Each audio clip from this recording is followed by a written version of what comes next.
Next speaker is Madame Любчева. Благодаря, господин председател. Настоящата промяна е важна стъпка към привеждането на въпроса за биогоривата към една нормативна и много разумна мярка. Тук не става въпрос единствено за въглеродни емисии, а за един особено актуален въпрос, особено недостига на храни в световен мащаб. Производството на биогорива от енергийни суровини, отглеждани на площи, чието предназначение е за хранителни продукти.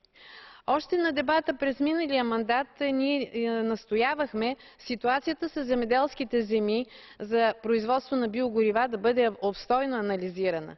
Днес се вижда, че това не е било направено по най-добрия начин. Важно е обаче днес да подкрепим компромиса, защото независимо от различията, които съществуват в страните членки по отношение на индиректното земеползване, ние трябва да защитим и производството на биогорива, и инвестициите, които са направени до този момент.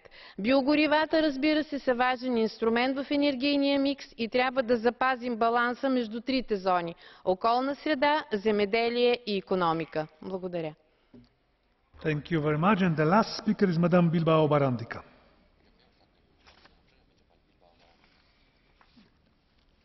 If there is no... you are.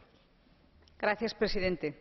Todos estamos de acuerdo que la movilidad basada en los motores de combustión interna debe ser progresivamente sustituida por una más limpia. Pero hemos animado a recorrer